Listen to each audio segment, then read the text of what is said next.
Do you guys have any questions from anything we covered from last time? Or you guys did your peds tox lecture, right? So if I asked you if something's toxic or not, could you tell me? Tylenol, is that toxic? Everything could be toxic, right? Is oxygen toxic? Absolutely could be. Is water toxic? Absolutely. We'll talk a little bit about that later. Very good. How about those little silica gel packets that you find in like shoe boxes that say "Do not eat"? It's only a choking hazard, but it's just sand. They could just eat that and it'd be no problem. My kid eats way more sand than what's in those packets when she's playing outside. So at some point you just stop caring. You're like, I do whatever, whatever. How about, oh, can you guys close that door, please? Joe. Joe, close the door. Thank you, Joe. Let's see, what else? How about, like, say, clonidine? Could that be really bad in a kid? Absolutely, that could be really bad. Even, like, small doses like that can be a big issue there. How about if they got into a TCA like amitriptyline? That's also really bad. Even one pill can, we talk about like one pill can kill kind of drugs, and like clonidine and TCAs and stuff like that kind of fit onto that list there. How about if a kid eats like a mushroom? What kind of mushroom? It's very good. What if it was a psilocybin containing mushroom? Maybe tripping out a little bit. I don't know if it'd be extremely toxic to them, but certainly, yeah, that's true. It doesn't depend on the variety. It can be some that have like really significant liver toxicity. There's all kinds of different types out there. But regardless, let's get into, someone had a question. They're asking about, do we give charcoal to kids still anymore? What do we do charcoal for? Yeah, so you ingest something still sitting there in the kind of proximal portions of the GI tract, you give charcoal because it's really high surface area. You can bind up a lot of medications and things like that. So do we still give it to kids, do you think? Yes. Depending on the situation, yeah, we still, already told you the answer, but depending on the situation, yes, yeah, absolutely, we still do, and that's going to be the most common form of GI decontamination we'll do. The time frame though is a really tricky thing because you have to do it within what kind of time frame? Within an hour. If it's beyond that, then it's not really going to do you a whole lot of good. And then you have to think about things that don't bind to it that's not going to be effective anyway. So things like heavy metals is no good. Things like alcohols. We don't like to do it for things like acids or bases because we also worry about the risk with charcoal being what? If they throw up and they aspirate, it can be really bad. So especially if there's anything like caustic, they also throw that up as well. That could be a big issue. Getting charcoal down in the lungs can lead to like an acute pneumonitis. It's not great. So in those cases there, if we're worried about them protecting their airway, or if they're outside of the time frame, or something we just don't use it for, then we'll avoid the charcoal there. But that's probably going to be the most common thing we end up using for those kids there. With like a small pediatric ingestion, like if it's less than 6 years of age, you usually consider it to be an accidental ingestion. They just don't know any better. Time frame is usually pretty well known because the parents will catch them either in the act or soon after. Versus if you have, say, an older child, especially if it's like a self-harm kind of thing, what happens to the history? They could be lying to you. They could be, their mental status could be altered to the point where they can't really communicate to you the history all that well. And so at that point, it becomes iffy enough. We're like, maybe we don't even know if this is within the hour. Let's just go ahead and skip the charcoal. So oftentimes we'll hold off on it and just go ahead and treat through the toxic exposure and give it a tincture of time to allow that stuff to wear off. Anywho, okay, getting into the rest of our section here. So I want to talk about more of like specific drug-induced kidney injury. We talked about acute kidney injury itself. I want to talk about the drug specifically and how they can affect, the kidneys and different ways we can maybe like try to prevent these injuries from occurring, or things we can, at least I want you to have kind of in the back of your mind, like really high-risk drugs that may be more prone to cause kidney injury for your patients there. Can you guys think of any off the top of your heads already that we've mentioned before? Aminoglycosides, maybe vancomycin, right? Not so much by itself, as when you add it on with other things like, vasopressors and aminoglycosides and things like that. What else? Acyclovir, yeah, absolutely. So you already have a kind of a list in your mind. We'll talk about a few more. And again, you can run into all kinds of different issues here in terms of that drug-induced kidney injury, whether it be acid-base disturbances, electrolyte disturbances. All these things can occur. Most commonly, though, you end up seeing decreases in your GFR, especially with like, say an NSAID-induced or ACE inhibitor-induced, say pre-renal sort of kidney injury. You run into those pretty well commonly. So, and again, a lot of the hospital admissions that we see or community-acquired drug-induced kidney injury can be up to 20% of those hospital admissions for acute kidney injury. You tend to see, though, that in the hospital itself is where we see a lot more of our sort of iatrogenic or we cause the kidney injury for those patients there.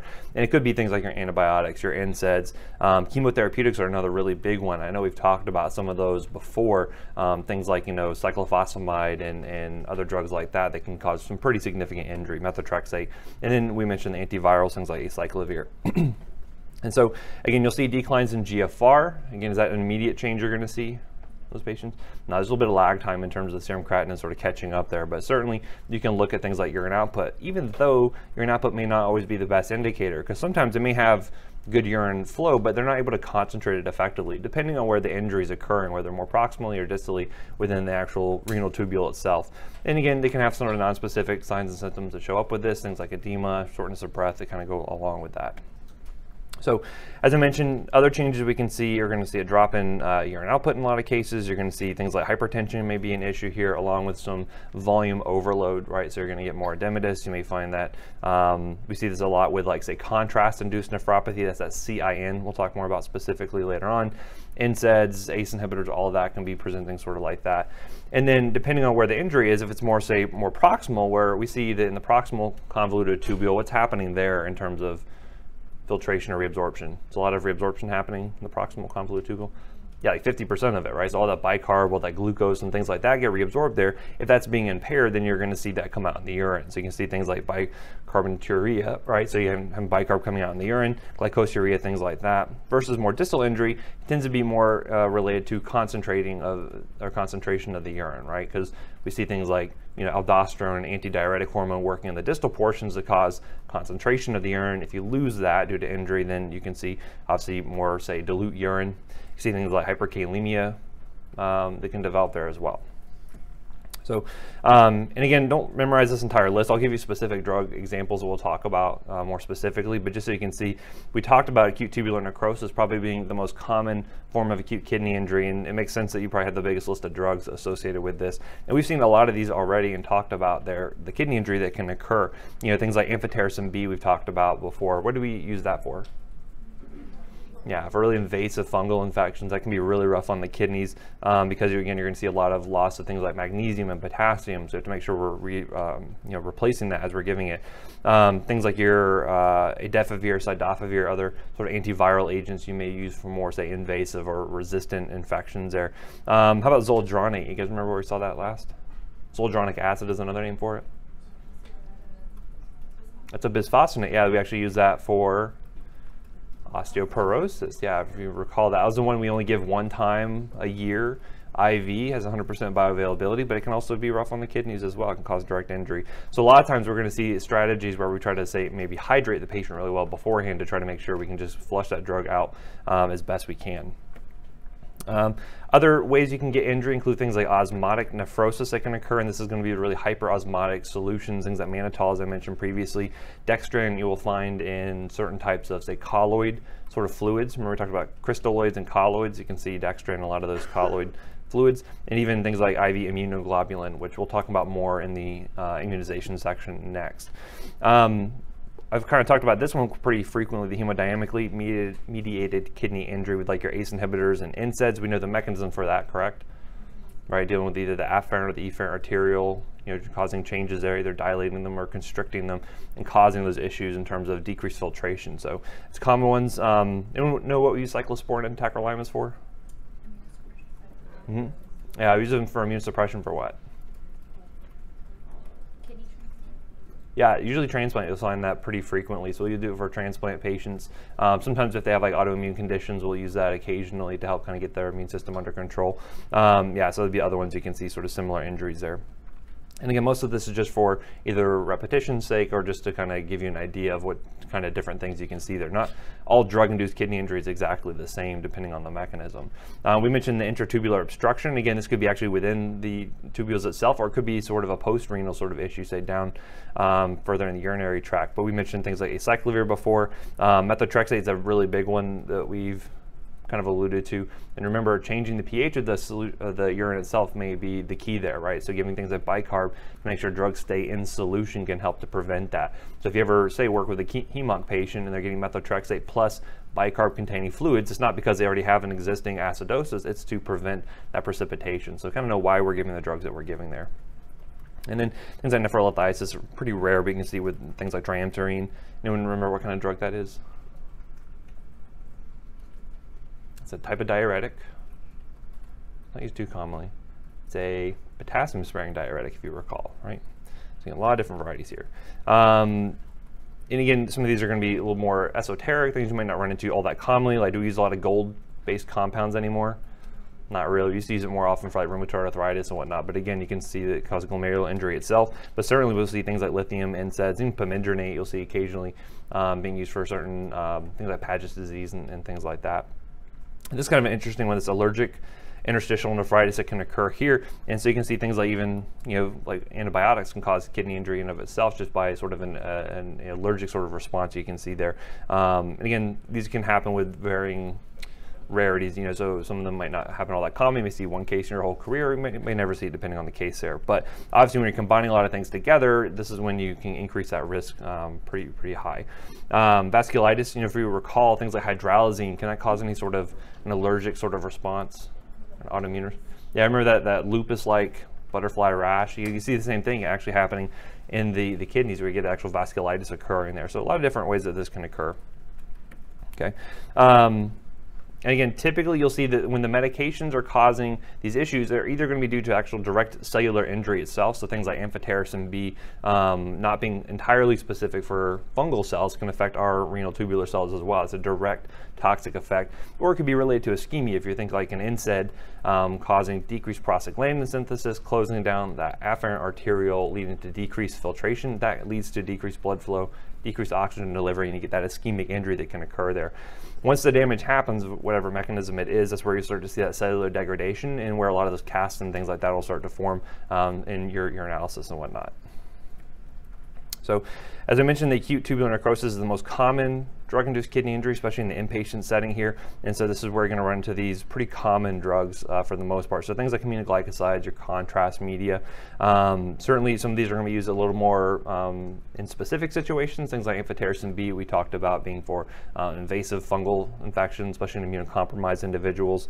Things like that. Cisplatin, obviously, it's going to be used for what type of patients? Cancer patients, right? And again, some of these we know there's going to be risk and we can do things to try to prevent that. So we'll talk about some of those strategies we can do there.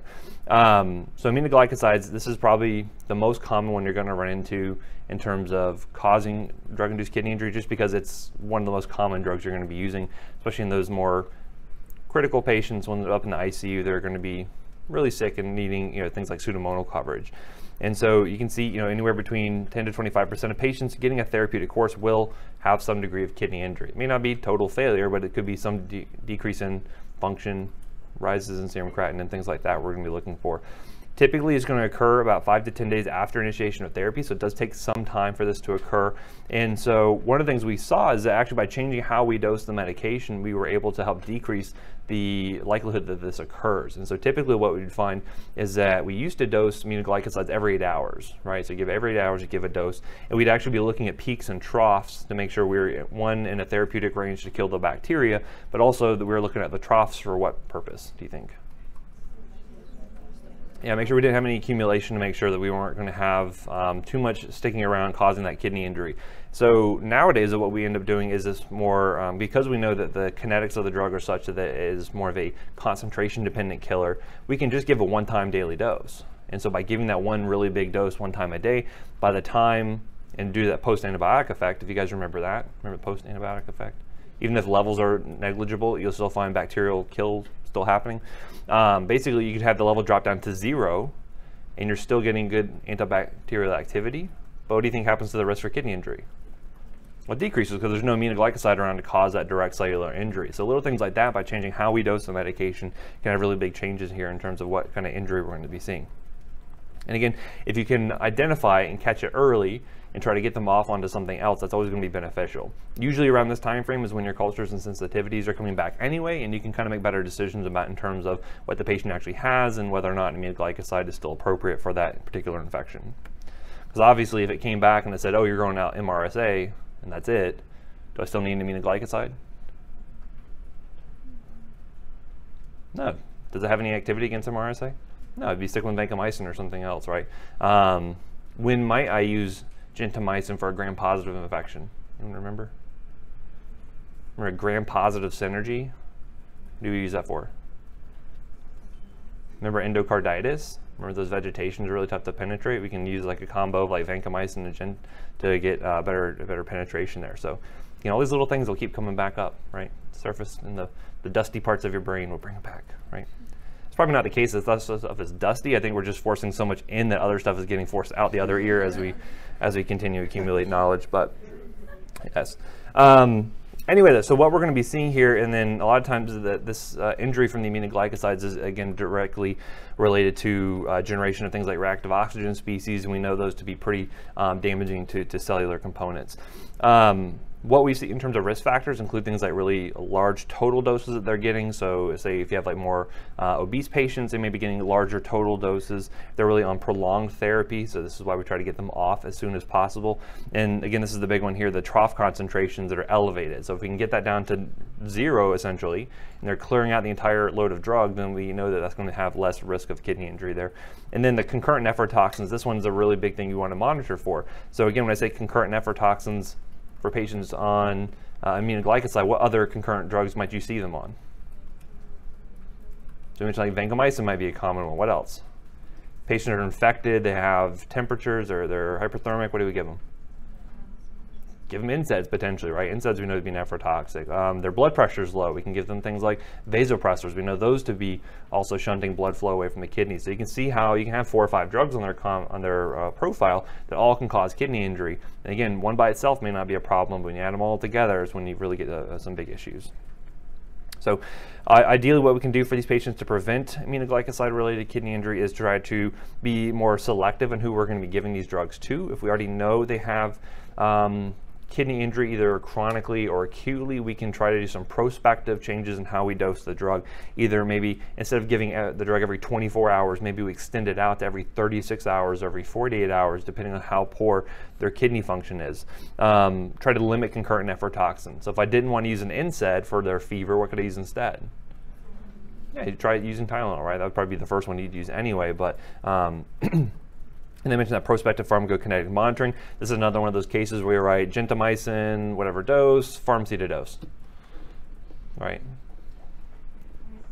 But you may work somewhere where we don't have that capability. We may not have pharmacists available to help dose that stuff. So this is why I want you to at least be, you know, have an idea of why we're doing what we're doing in those cases there. And again, that once daily dosing has really been the big thing that helps us out and reduces that accumulation.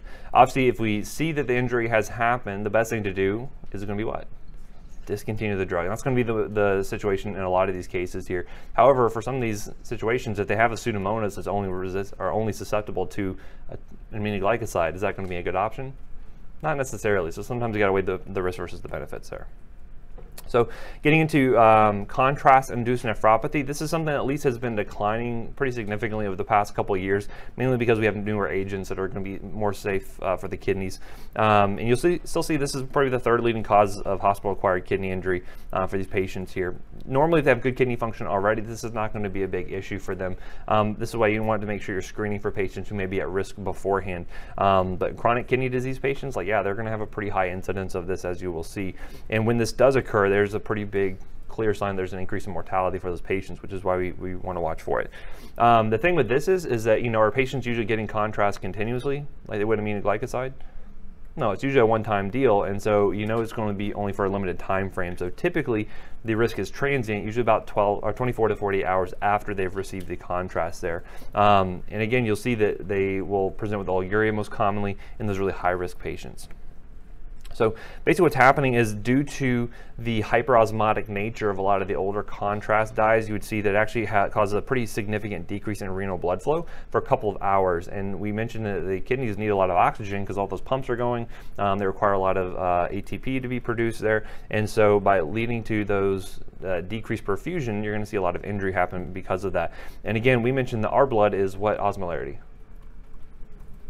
Around 300, 280 to 320, somewhere around there. The contrast agents we're talking about were anywhere between 600 to 2,000 milliosmoles per kilo, right? So very high contrast or high osmotic load here, and obviously the higher the osmolarity of the product, the more likely you would see this decrease in kidney perfusion there. And again, as I said, that the patients most at risk are going to be those that have pre-existing kidney injury already. Those are the ones you really want to screen for, and anyone else who may have reduced renal blood flow for whatever reason. So our prevention here is going to be to make sure you're assessing for risk for all those patients, and frequently you may not have a whole lot of opportunities to sort of sit there and take your time and figure out what the risk is, because if they, say, for instance, have stroke-like symptoms, you want to see if they have a hemorrhagic stroke, like, you may need to get them to CT really quickly. But what things we can do is trying to minimize the dose we're using.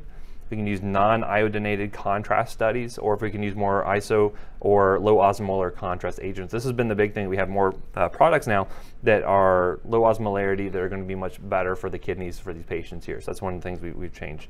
Also looking at things like avoiding concurrent nephrotoxins. We also want to think about what other drug, say for like a diabetic patient, we want to make sure we screen. Yeah, look for metformin, make sure we screen for patients and get them off of that if we can. Mainly because what does metformin, is that nephrotoxic? No, what do we worry about?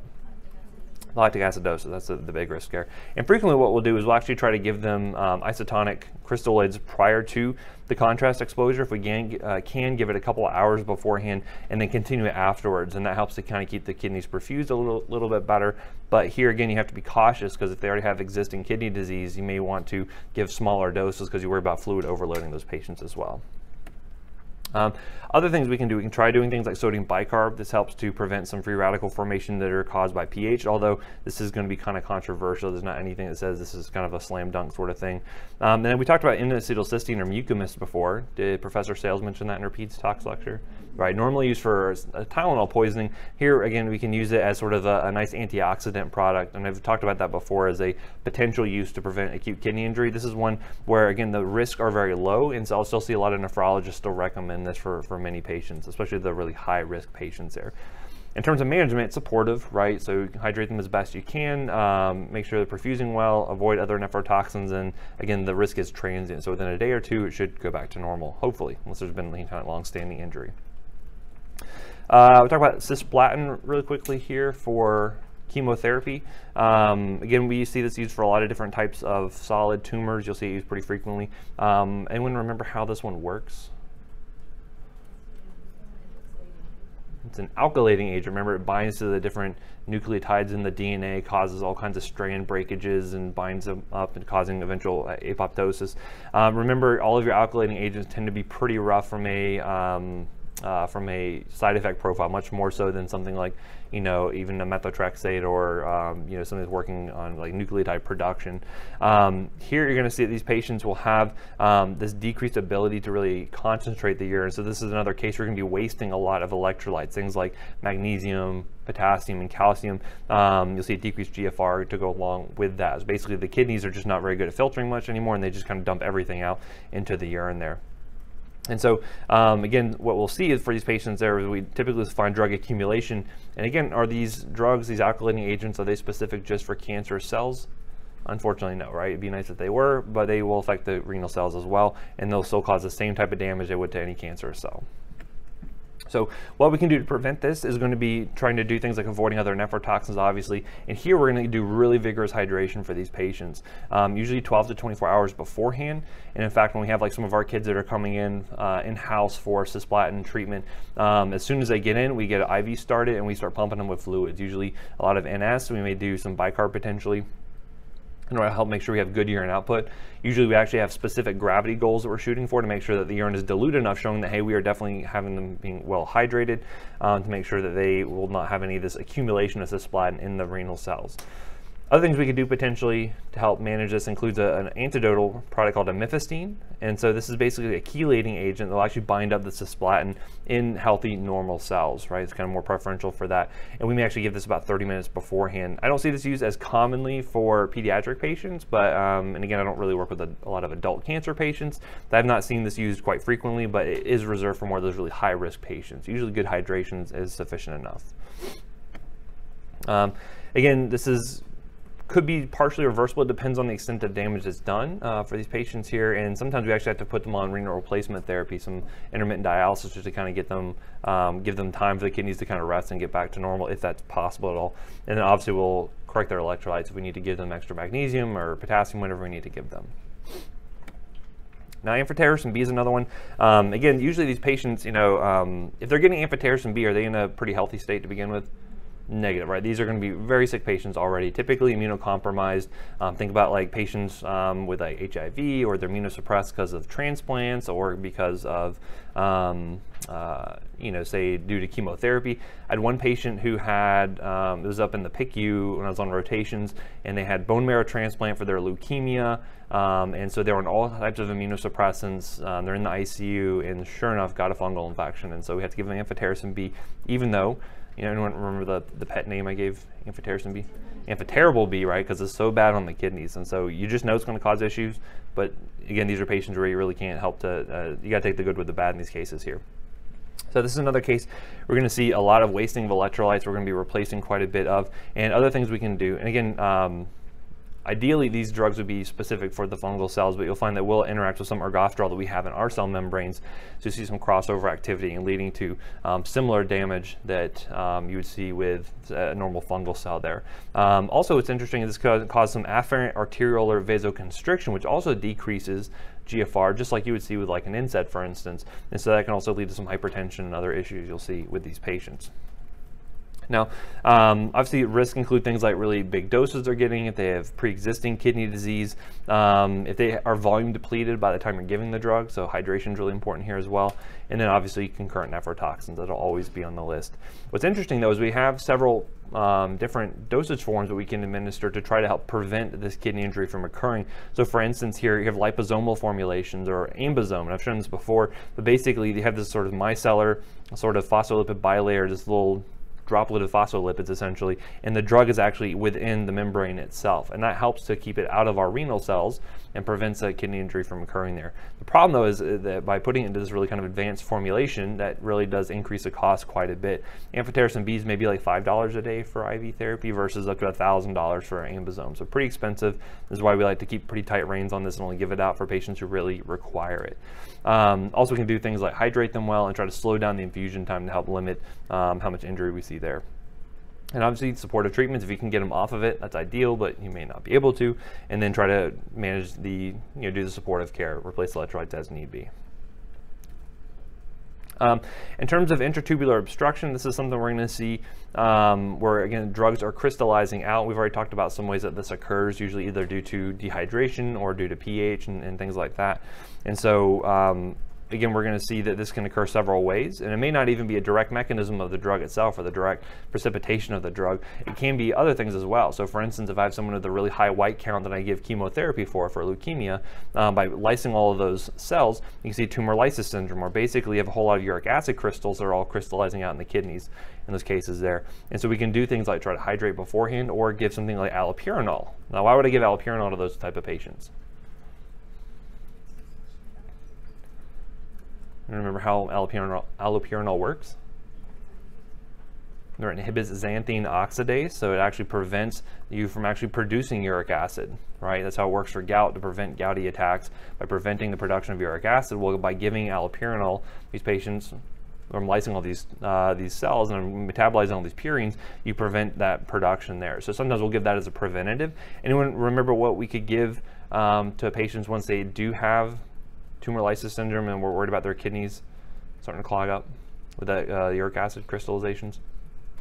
We can give rasburicase. If you recall, that was actually a uric acid enzyme that basically just cleaves the drug already, or cleaves the crystals directly to cause them to become more water soluble. Again, it's very expensive, and we don't like to use that unless we absolutely have to.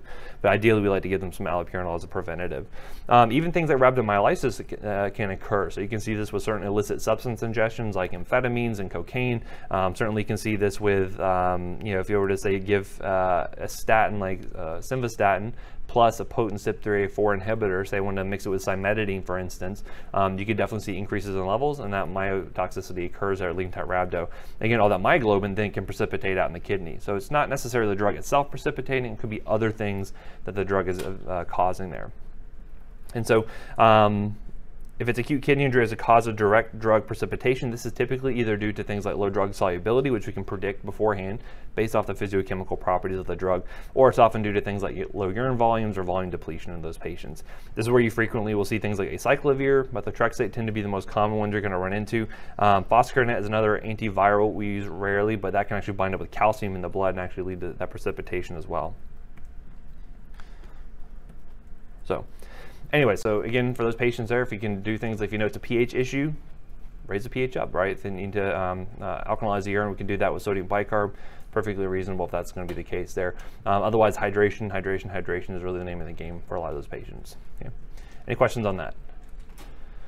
Okay, so you guys want to hear a joke about sodium? Nah. Way ahead of me. My doppelganger precedes me.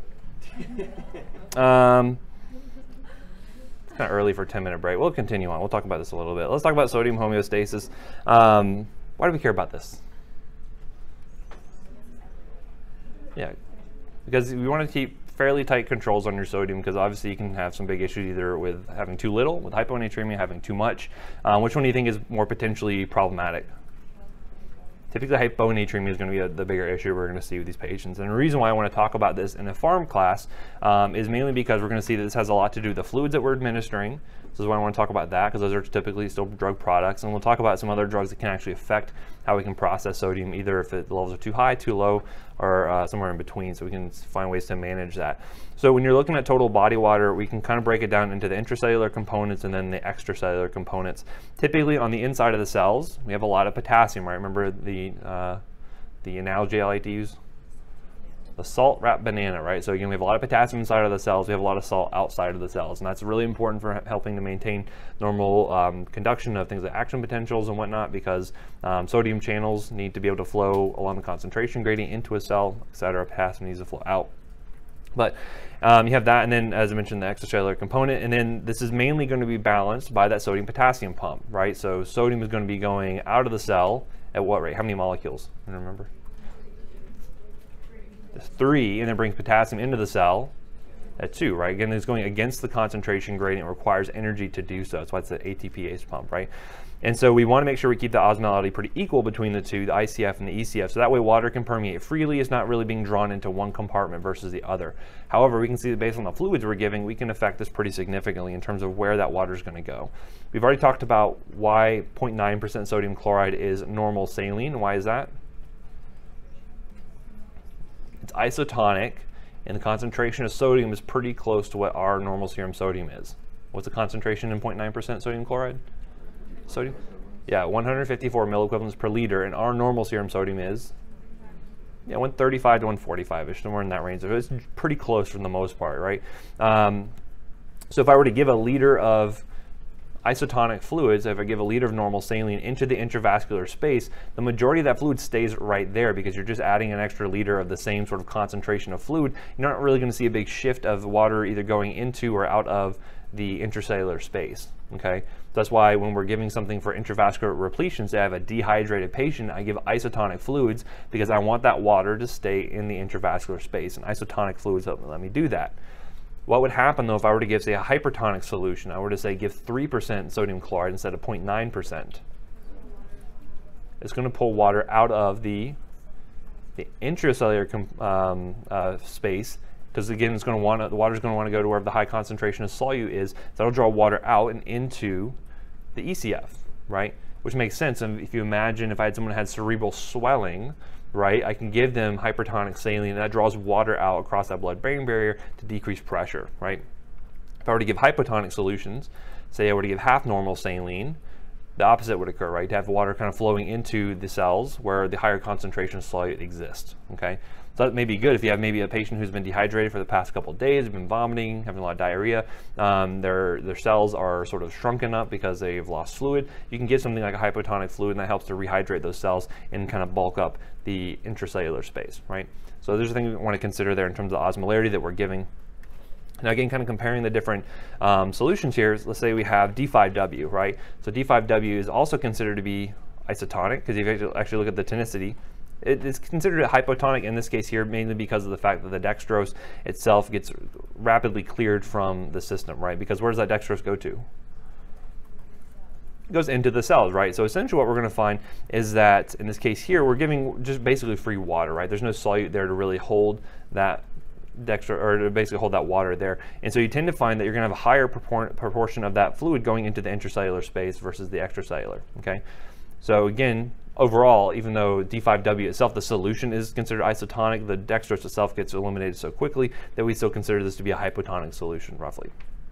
So getting into something like, say, normal saline or, say, lactated ringers here, you can see typical concentrations of your sodium and chloride. Both of these are considered to be isotonic, and roughly there's no free water, meaning all that component is basically going to stay within the extracellular space. So if I were to give this into the veins, the majority of that fluid is going to stay right there in the veins, right? This is why we like this to help out with, say, blood pressure effects. If someone's hypotensive, I give them a liter of saline or a liter of lactated ringers, and it's going to stay right there in the intravascular space for the most part, right? But if I were to give a hypotonic solution, see more of that will go into the ECF, versus if I were to give hypertonic saline, that 3% sodium chloride. Here, notice here the concentration quite high, right? We can end up seeing here that we're going to get all of that staying in the extracellular space, and actually it has negative free water because that draws water out of the cells, right? It can draw out of different compartments there. And so again, by knowing that, we can affect fluid distribution pretty significantly. Or if we don't really know what we're doing, we give things kind of willy-nilly, we can cause some issues in and of ourselves, right? So we'll talk about different solutions and when you want to use one versus the other and the problems that can come about from that. So as I mentioned, sodium's pretty tightly regulated for the most part. It will help us to determine the osmolality and our blood volume. There's some other things that go into that, things like proteins and whatnot that provide more oncotic pressure. And we know that obviously what's the main organ that regulates sodium? The kidneys, right? They're constantly detecting how much is going through those juxtaglomerular cells, right? The macula densa is able to tell us how much sodium is being filtered through. Is there enough? If not, and that's where it's going to then change activation of the, which system? Yeah, the RAS systems come into play, right? So we already know a lot about this. And again, normal serum osmolarity, usually around here 275, 295. You can consider 300 to be pretty normal. And we'll see that it also gets affected by things like glucose and BUN. You know how you actually calculate the serum osmolarity? Actually, you're going to factor in your sodium, your BUN, and your glucose. And so I'm not going to go through the whole calculation itself, but basically you're using the relative contribution of those compounds in order to give you what the actual blood osmolarity would actually be there. So a really important hormone that's going to be affecting our sodium is also going to be arginine vasopressin, otherwise known as ADH, or antidiuretic hormone. What is this going to do for us? It's going to retain water, right? Does it have any direct effect on sodium? Not really. It doesn't really change how the kidneys are processing sodium, but it does help to increase water reabsorption. How does it do that? It inserts those aquaporin channels into the collecting duct and allow just for water to be reabsorbed there, right? So if I said I had too much arginine vasopressin being released, what would that do to my water reabsorption? Go up, and then what do you think it does to sodium levels? It'll have a dilutional effect and actually cause that to go down. Okay, we'll look at some different disorders in a little bit here that kind of talks about that. This is important because you can find that either in some cases your brain may be releasing too much antidiuretic hormone, or in some cases you may find that the kidneys may be actually unresponsive to the antidiuretic hormone you're going to get there. And so you can kind of find two different spectrums where if I have too much ADH, what is that called? SIADH, or syndrome of inappropriate antidiuretic hormone, right? And so that causes actually you hold on to too much water, you get a hyponatremia that occurs. Or on the flip side of that, if maybe the kidneys weren't responding to, or my brain was not sending out enough ADH, what could occur? And then you get diabetes insipidus, which is kind of the opposite issue. You're not really holding on to any of that water and you just pee it right out. You see hypernatremia potentially that can develop there. So anyway, also ADH is going to do things like stimulate your thirst response. You're going to want to take in, electrolytes there as well, get some salt in. And so all these are going to be really kind of playing a big role here. And you can see a lot of derangements here depending on the type of patient you have. So for instance, if you have like a head trauma patient, all of a sudden they can develop SIADH, right? Just related to the brain injury they developed. We know drugs can cause this to occur. Any critically ill patient can develop some of these issues here we're going to see. And so based off this, we can kind of look to see, like, based on and again, talking about hyponatremia specifically first, we can see that looking at the osmolality can kind of give us an idea of sort of what could be causing the issue that we're seeing here. And so by looking to see either normal, low, or elevated, we can look to see, like, what are potential causes for causing this hyponatremia to actually occur in the first place. So for instance, if I have low osmolarity, shows that the blood is too dilute, we're going to have this hypotonic hyponatremia. You're going to see it kind of gets broken up into several different versions here based on the fluid status of the patient. Typically, if it's elevated, this could be related to things like hyperglycemia. You may see this in patients who have like HHS, for instance, right? It can develop this where basically the glucose levels are so high that that's usually holding on to a lot of water in the bloodstream, and it's actually diluting out your sodium. Less common you're going to run into that for those patients there. But the most common one you're going to run into is this hyponatremia associated with a low serum osmolality. And again, you can see that the number of causes for this are going to be the most different causes for that are going to be here. So, and then looking at your patient and figuring out, okay, are they hypovolemic, hypervolemic, or euvolemic? That can also give you some clues. So again, how would you determine that? How do you determine fluid status in a patient? Blood pressure, it can tell us, right? What else? Things like skin turgor. What else?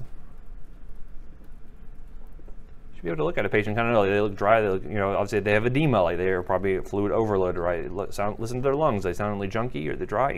These are things you can look at, right?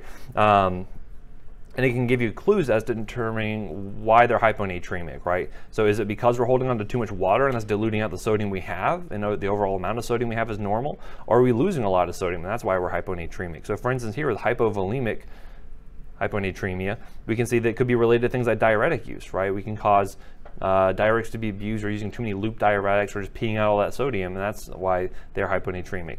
Versus if they're, say, hypervolemic, could be related to things like fluid accumulation due to things like CHF potentially, or things like cirrhosis, right? You ever seen a patient with ascites? The belly's just like huge because it's holding on to all that fluid there. That can dilute out a lot of that sodium. Or it could be a euvolemic issue, and this is where you get into things like SIADH being a pretty common cause for this euvolemic hyponatremia as a result of too much ADH being released there. So again, a lot of different causes for this, and it's important when you have a patient with hyponatremia to kind of work through that differential to figure out exactly what's happening there. So let's do a 10-minute break. I'll let you kind of chew on that for a little bit. Maybe go to the bathroom because thinking about a lot of urine here. We'll get into the specifics. Continuing on, so we were talking about hyponatremia. We know that there's several different varieties.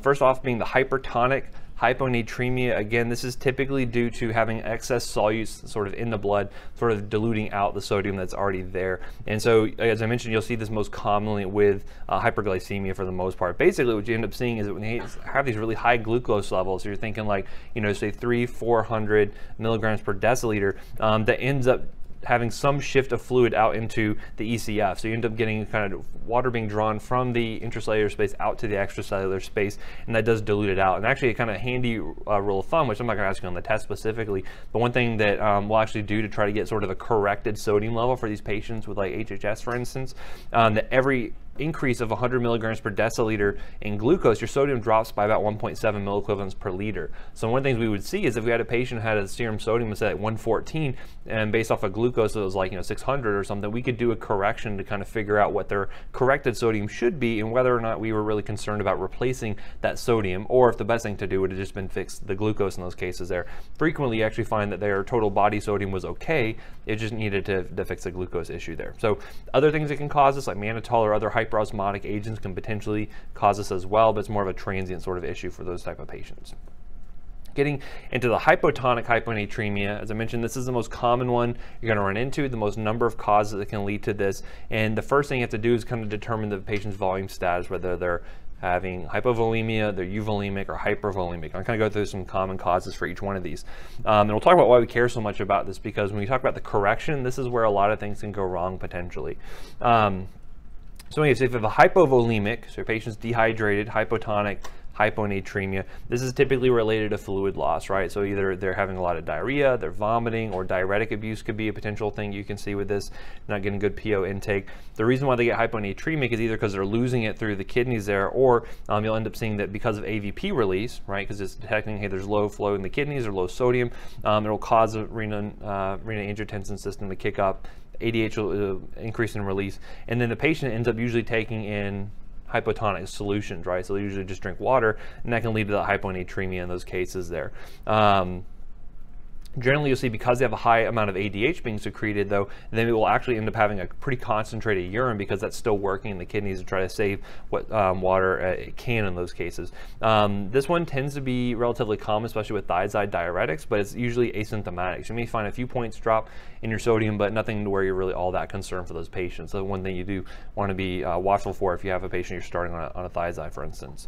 The euvolemic hypotonic hyponatremia, this is one I'd run into a lot, like in the ICUs, especially like surgical ICUs. Either patients have like had a stroke or they had like a head injury or something like that. We end up seeing a lot of SIDH with these patients here. Overall, what you're going to find is that they have a normal amount of serum of sodium in the serum, but because you're having increases in the total body water, and again, this could be due to several causes, but SIDH is a common one. You see this increase in ECF volume such that it's diluting out the relatively normal amount of sodium that they have there. And so patients generally don't end up being kind of volume overloaded, so they'll appear to be euvolemic in those cases there. As I mentioned, SIDH is a common cause for this, and it's not just certain medications. Like what kind of medication could cause this? Yeah, oxcarbazepine, carbamazepine are kind of common ones you think of, but certain types of cancers can do this. I mentioned head trauma or stroke can do this as well. Pulmonary disease, so if you have things like pneumonia or TB, you can see this with, or if you have like a psychogenic or primary polydipsia, so you can have patients who are consuming way too much water that can lead to this. And so sometimes what we'll end up seeing, this is a thing I think about a lot with MDMA. Anyone familiar with that drug? Right, what is that otherwise known as? Molly, otherwise known as? Ecstasy, right? So this is an interesting one because what you'll find that when you're comparing like amphetamines versus something like MDMA, that's a slightly different flavor to it because it works more with like serotonin, which is why people who take ecstasy, what's kind of like, how do they act normally? They're really happy, they're kind of huggy-feely, right? It's kind of an enactogen, like they just love like just to be really touchy-feely. It's not like a sexual thing, it's just like to have that kind of that closeness. But what's also interesting is there's a lot of like repetitive motions kind of built in a lot with that, related to some of the other kind of neurochemical effects of the drug. And so one thing that we see a lot is we have patients, especially like down in like Fort Lauderdale, like Miami type of areas, when they go to like a lot of like EDM concerts and things like that, they would do ecstasy, but then they would think, okay, well, it's hot outside, I don't want to get dehydrated, I got to drink a lot of water, And so then they end up getting this psychogenic polydipsia, and they end up getting very dilute serum sodiums. They usually end up coming in seizing as a result of their sodium being like down in the low 110s, potentially like 105, 106, something like that. So that's another thing you could potentially see there as it related to illicit drug use. In terms of drug-induced SIDH, this could be related to a couple different things. So this could either be related to increased release itself from the brain, or it could be due to increased sensitivity. And so these can be two different problems here, and we'll talk about how we manage this. But for instance, here we talked about things like vinca alkaloids. What do we use those for? As for cancer drugs like vincristine and vinblastine, TCAs can do this, nicotine can do this. Where would you find that? Cigarettes, obviously, all right. If they have increased, sometimes I ask questions just to be obvious, right, to make sure you guys are still like listening. But anyway, sometimes you'll find that the increased sensitivity in the kidneys itself could be the issue here, and this is where things like your carbamazepine, lamotrigine, and things like that can be playing more of a role. So you have a normal release of ADH, but the kidneys are just being that much more responsive to it. As I talked about, like methylene dioxymethamphetamine, or MDMA, I was curious what the full name is. This is one where you'll see kind of a mixed action between the two there. ACE inhibitors can do this, SRIs can do this. So those are things you want to kind of think about in terms of like common drugs that can lead to this, right? With a hypervolemic hypotonic hyponatremia, this is where basically the kidneys are not able to sort of excrete sodium and water effectively, and so you end up getting this kind of expanded ECF volume and edema. But basically you can find that there's a lot of kind of third spacing of fluids. You want to think about things like peripheral edema or ascites that can develop here, and so you see this a lot with like CHF and cirrhosis for those patients. Obviously the big issue here is just getting that volume correct and trying to get rid of that as best you can. So What's interesting here with hyponatremia is that depending on how quickly it develops, it will present a little differently. And so this is important too, because you're going to find that it takes time for things to equilibrate between, say, the serum levels of sodium versus the CNS levels of sodium because of things like the blood-brain barrier. So you may find that early on, if you have hyponatremia, it takes a little bit of time for the brain to correct to that, and that's going to be important for when we talk about the correction of it, and some of the issues you can run into with that. So if it's, say, a chronic issue, they're only mildly hyponatremic, they're generally going to be asymptomatic, not a lot of issues happening here, so they're in the 125 to 135 range. Symptoms tend to be more neurologic, so you can see things like malaise, nausea associated with this. As you get more and more severe hyponatremia, this is where you run into more of the CNS manifestations, things like lethargy, disorientation, and then down here in the severe range, in the 110s, 110s, seizures, coma, things like that are really worrisome. Why do you think you get brainstem herniation? But why do you get that herniation occurring?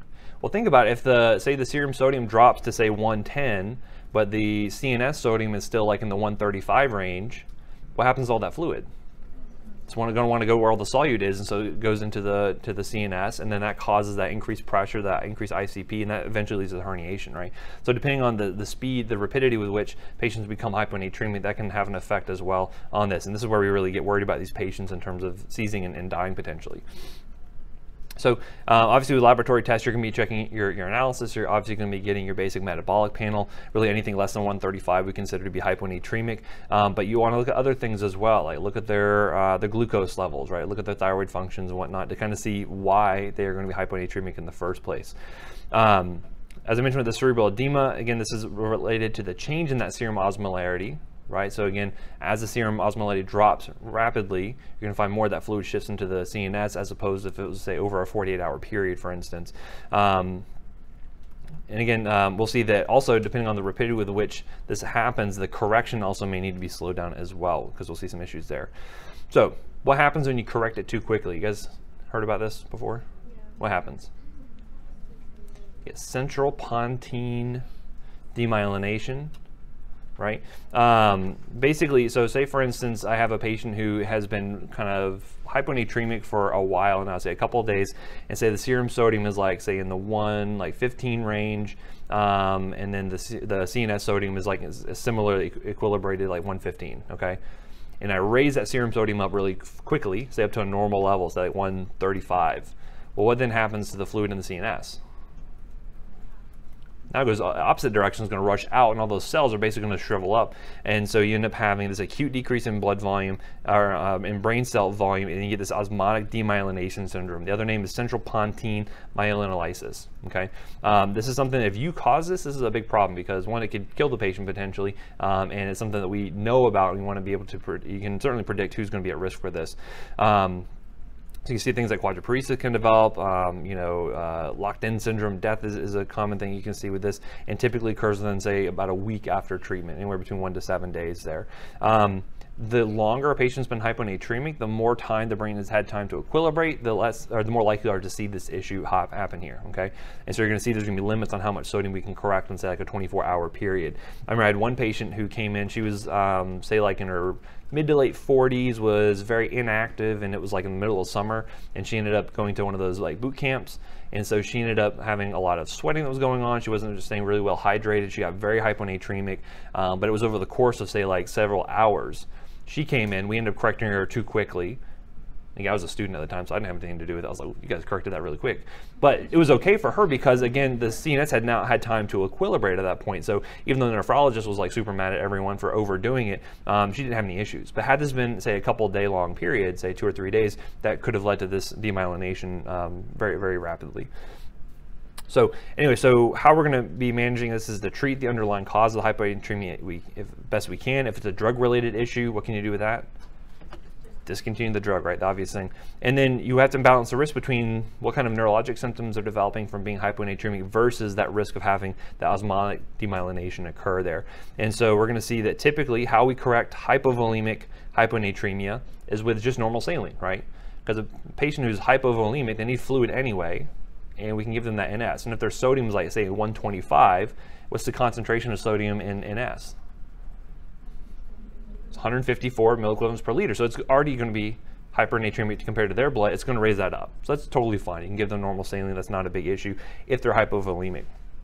If they're euvolemic or hypervolemic, that's where it gets to be a little bit more, to be a little more cautious with that, because again, the risk is you don't want to fluid overload the patient potentially. So you can do things like water restriction. You can do things like dimethylcycline or AVP receptor antagonists, which we'll talk more about here in just a few moments. Or you can do things like giving NS along with a loop diuretic. They can do things like help to get rid of extra fluid, while giving the NS helps to keep the sodium in check there. So a couple different ways we can do that. We'll go into more details on that in a moment. And then we'll find they're having severe hypernatremia. This is where we can give concentrated sodium. Now, one thing you always want to be careful of is messing around with concentrated sodium, because it's very easy to kill someone with that stuff.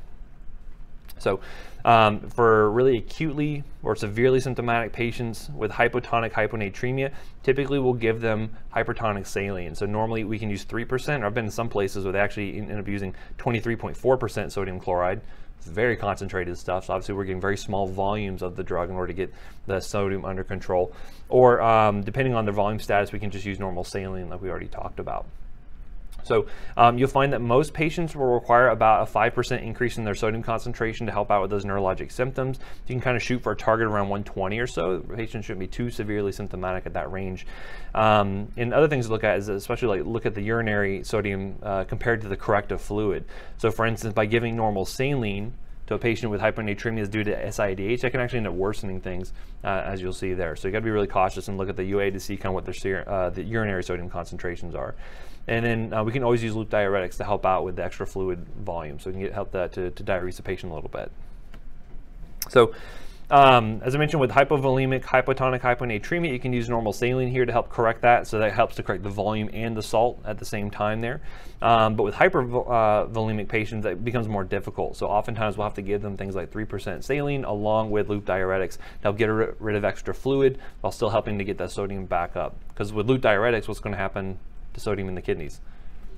You're going to be losing it, right? So we have to get that hypertonic saline to help replace what they're maybe losing from that.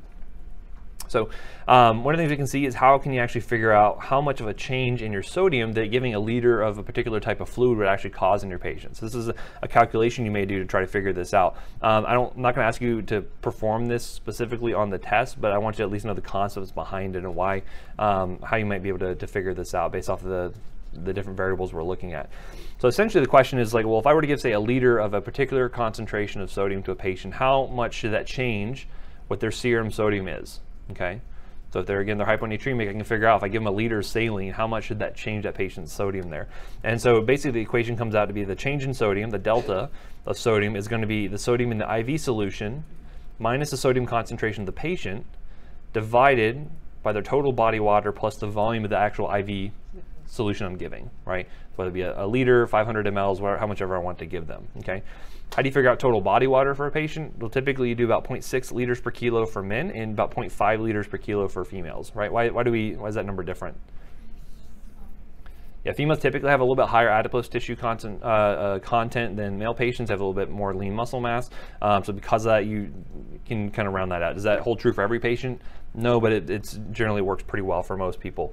So 0.6 for men, 0.5 for women. And again, shooting for a goal of not total correction of their sodium, but maybe like in the 125 to 130 range here, okay? Typically, the golden rule is you don't want to correct more than 12 milliequivalents per liter in the first 24 hours. If you go more than that, what's the risk? A demyelination syndrome, right? So you don't want to do that. So 12 milliequivalents per liter in the first hour. So let's say, for instance, you have a 66-year-old woman who presents to the ED for vertigo and disorientation. They started carbamazepine 10 days ago. Now, is this patient, do you think they've had time to equilibrate between the CNS and the serum sodium? Yes, they have. It's been 10 days, so presumably that's plenty of time. Their serum sodium is 108 milliequivalents per liter. Is that low? Yes. That's not great.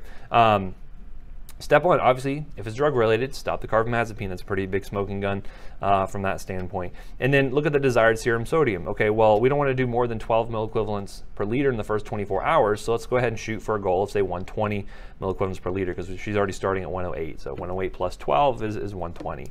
Next one, to determine how much 3% saline to infuse in order to get that change there, to see like how much should we give her in order to get that 12 milliequivalents change in the serum sodium. So what we can do is take the change in the delta of sodium is equal to the concentration of sodium that we're giving in the solution. So 3% saline is 513 milliequivalents per liter. If I put normal saline into the patient, what would I use that as that value? Yeah, 154 could be used there. And then I'll subtract it with the patient's serum sodium, okay? So this is going to be divided by her total body water, which is going to be 0.5 liters per kilo because she's a female patient, times 60 kilograms. I don't know if I put the weight on there somewhere. I did not, but let's say she's 60 kilograms. And then plus 1. So we're going to say if we were to give a whole liter of 3% saline, how much change should we see there? And so by calculating that out, basically we'd end up saying that 1 whole liter would change her serum sodium by 13 milliequivalents per liter. Now obviously that's a little too much, but again, it's a good starting point to figure out how much we need to give. If we just wanted a desired change of 12, we just divide that out, and basically she needs about 919 mLs of 3% saline for the 24-hour period, okay?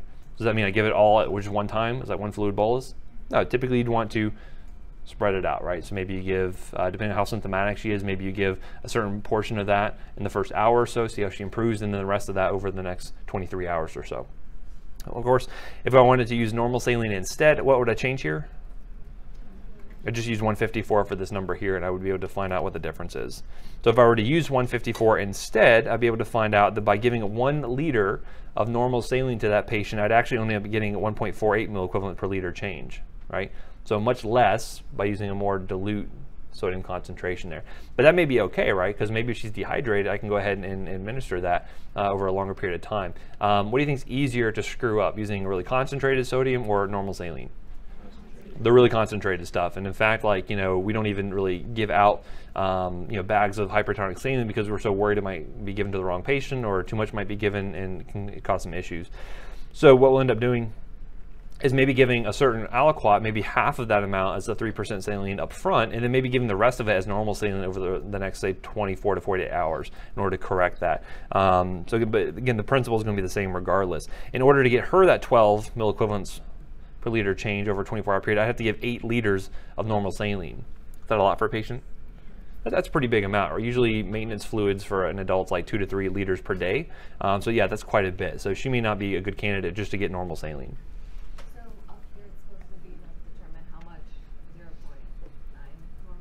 Mm-hmm. Did I put something wrong on there? Yeah. Oh, yeah, I did. Yeah, that should be 0.9%.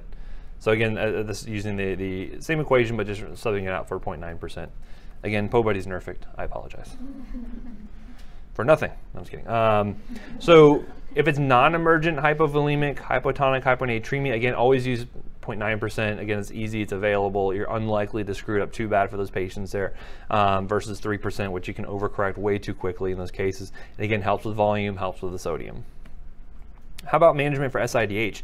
Obviously, if we can cut the offending drug out, that would be beneficial from their regimen there, which is usually possible in a lot of cases. Because I mean, if it's like I say a seizure patient, it was started on carbamazepine. You know, are there any other drugs I could switch them out to? Of course, you know, I can do anything. I can switch them out to, I just have a PRN benzodiazepine while they're in house. I could do whatever, you know, in order to manage that. So in this case here, we want to restrict water and try to correct the underlying cause. So if it's a drug, get rid of the drug, right? If it's something like a head injury, you can't really do much about that. Instead, just kind of wait and see how it sort of recovers on its own. And we want to restrict their water intake. And then occasionally what we'll end up doing is actually giving them sodium chloride tablets and or a loop diuretic. So basically what you're going to find is we're going to be increasing the salt intake and also helping the kidneys to secrete more fluids. Okay, so you get rid of some of the extra fluid, hold on to that sodium as best you can, and restrict the water intake the patient's having. Now, when you have SIDH, what's your thirst response like? It's really elevated, right? So you're going to be giving them, they're going to have like dry mouth, they're going to feel like, I just want some water so bad. It's ever like woken up like after like going to bed and like you just wake up and you're just like water is like this, the most delicious thing you've ever drank in your life. It's like that. Like they feel like that, but probably like magnified by 10. And so these patients really want to have a lot of, they want Gatorade, especially. Like Gatorade would just be like just the best thing for them. But they have to hold off on that, right? They have to hold off on that extra fluids there and take the salt tablets. So usually compliance can be a bit of an issue when you have these patients. Other things we can do include giving a drug like dimeclocycline. This is actually a tetracycline derivative. We don't really use it as an antibiotic, just use it in this case here. And it basically will inhibit AVP activity in the kidneys itself. So basically you may be releasing too much antidiuretic hormone, or if the kidneys are too sensitive, this can help to block that. And so essentially it kind of induces a diabetes insipidus sort of picture, right? So because of that, you're kind of directly counteracting the issue those patients are having. It takes a few days to work, so it's not going to correct severe hyponatremia right away, but can be useful over the more of the long term there. Now, you don't want to give these to patients who have maybe like liver disease, or if they have compromised fluid intake, mainly because the risk for acute kidney injury from those patients there. So that's one thing you'd want to note. And then obviously we don't want to use this in kids less than 8 typically, and usually not in pregnant patients, right? Why is that? This tetracyclines. Now, if I had a kid with SIADH and it's only going to be for a short course, probably not going to be a big issue. But for a pregnant patient, yeah, I definitely want to avoid that, because you want to affect the calcium in that developing fetus. Other things we could do include actually giving AVP receptor antagonists. And so these are going to be your Vaptans. Usually if it ends with like a Vaptan, that's going to be an AVP receptor antagonist. So here we find a vasopressin receptor 2 antagonist that helps directly to decrease the activity of AVP in the kidneys. You have less aquaporin channels going in, you're going to hold on to less of that water and just pee it right out. And so we have things like Conivaptan. This one's actually an inpatient only, IV only. And we have like Tolvaptan that we use. It's an oral agent that we can potentially use for those patients there. Obviously, it'd be contraindicated in uric patients, because you want to find out why they're in uric in the first place. And again, they don't have any urine coming out anyway, so it really wouldn't be all that effective. You do want to watch for CYP3A4 interactions with that one. Again, these are not good for acute management of hyponatremia. These are more for like the long-term sort of management of that. Maybe you get the initial sodium corrected, but you want to make sure it stays corrected. This is what these drugs can be used for. These are really, really expensive. So typically, you know, over, say for instance, like in the ICUs over at Nemours, like we kind of run into a problem where we don't like to use dimethylcycline for those really young kids typically, so we end up having to use the Vaptans, and they tend to be really, really cost prohibitive. So it's kind of a tough quandary we get into from that standpoint. So if they have, say, a hypervolemic hypotonic hyponatremia, maybe do like a primary polydipsia or something, we want to make sure they have a negative water balance while hoping to maintain minimal changes to that intracellular volume. And so again, we can do things like correcting the underlying cause, whatever the reason was, and try to limit their fluid intake and sodium intake in those cases there. Again, if this is related to things like CHF, you may need to look at things like increasing cardiac output. So we can look at things like digoxin potentially, or if we can use drugs like ACE inhibitors that help with the afterload reduction, that can be really beneficial for them as well. This is probably the safer route for a lot of patients, but we'll sometimes use DIG still for those patients with CHF, especially the AFib as well.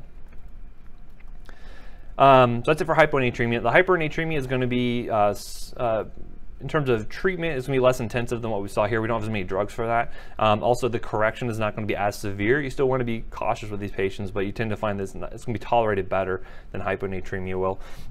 Typically, this is either related to renal or extrarenal fluid loss, right? So you're holding on, maybe you have a normal level of sodium, but you're losing a lot of extra fluids, or it's related to excess sodium ingestion. So if like you have a patient who came in acutely, just had a whole bag of potato chips, right? Maybe that would cause it. Maybe not that much sodium, maybe you need some more. But regardless, you can find that, again, you can break it down into whether they're hypo, or hypervolemic in these cases here. So for instance, like a hypovolemic case could be related to diuretic use, could be related to post-op diuresis you may see there. Euvolemic causes, this is where you're going to see diabetes insipidus. Are there any drugs that can cause that?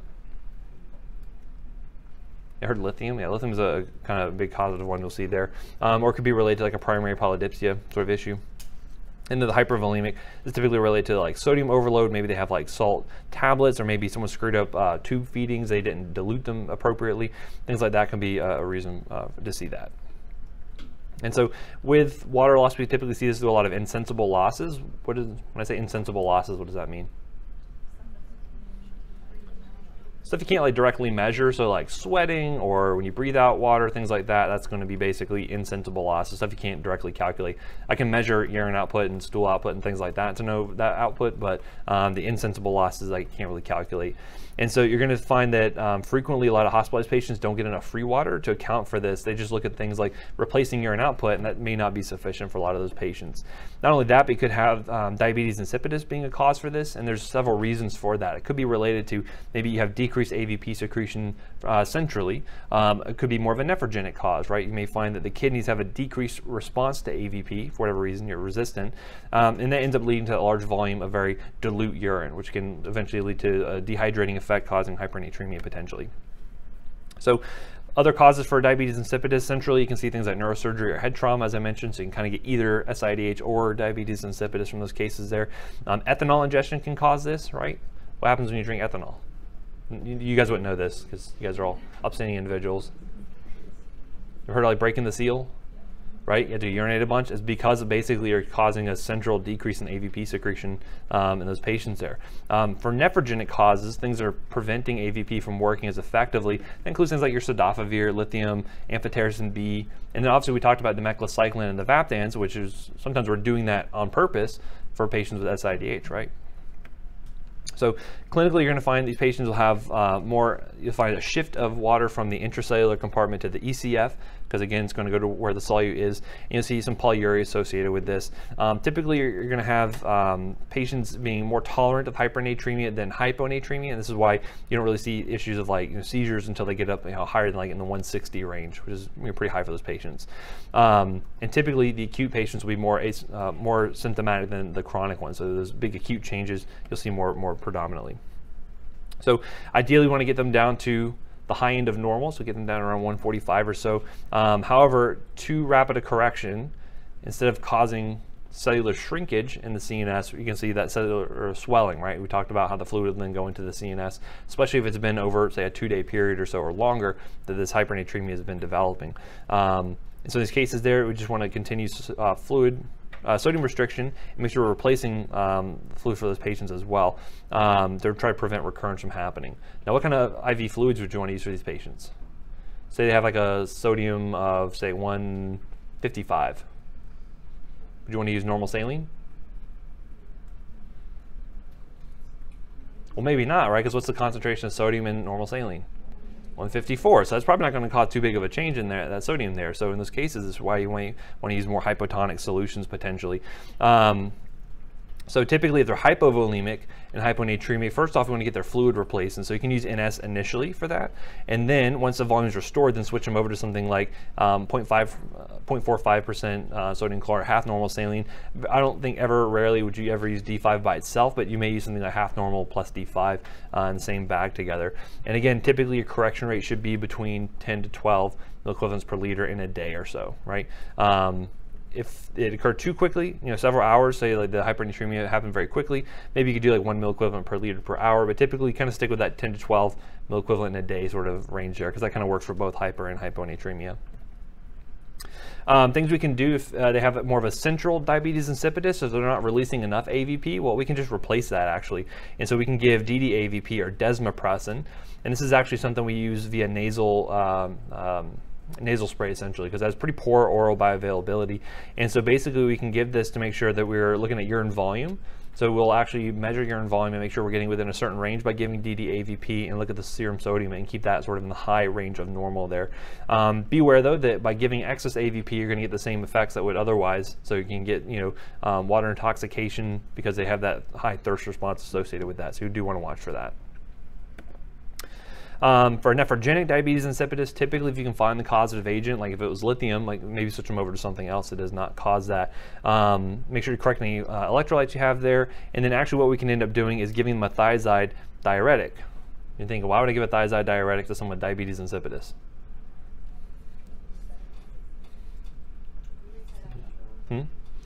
So basically by giving a thiazide, and thiazides work where in the renal tubule? They work in the distal convoluted tubule. AVP is typically working where? In the collecting ducts, right? So it's not really working there. So basically by causing an effect here in the distal convoluted tubule and getting rid of some of that extra sodium, the kidneys say, well, hey, I want to hold on to this sodium as best I can, hold on to this volume. So what it ends up doing is increasing reabsorption from the proximal convoluted tubule, such that you never have a chance for all that water to end up being eliminated through the collecting ducts. You kind of absorb it early and hold on to that there. So that can be one way we can actually help to treat that. So it seems nonsensical to give a diuretic to a patient who's diuresing so much, but it kind of works if you think about where these products are working at specifically.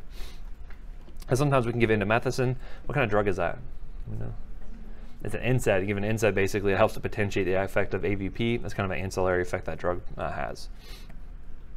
If they have sodium overload, obviously trying to limit how much sodium they're getting in. And we can use things like loop diuretics to help sort of get rid of that extra sodium in those cases there. Using hypotonic solutions like D5 may also be somewhat beneficial if the sodium is really elevated. But just remember, be cautious with that. It's easy to overcorrect. So using half normal saline that only has 77 milliequivalents per liter of sodium is perfectly reasonable to help get that down potentially. Okay, so any questions on that? Nothing at all. So we got one more section. We got 2 more class sessions here, right? Prior to the test, prior to your spring break. So the last one's going to be a review, and then the vaccines. And I think vaccines is only 72 slides. I posted a new version, if you guys would not mind downloading that. I think I can get through this in 2 hours. So I'm going to go ahead and let you go now, and then we'll just do this in the last section here before the review, if that's okay with everyone. I don't want to cause any tears or anything. I want you to feel like you're not getting your money's worth out of this lecture. There's no question, so I must have answered everything already. So if not, you guys have a wonderful lunch, and I'll see you all later.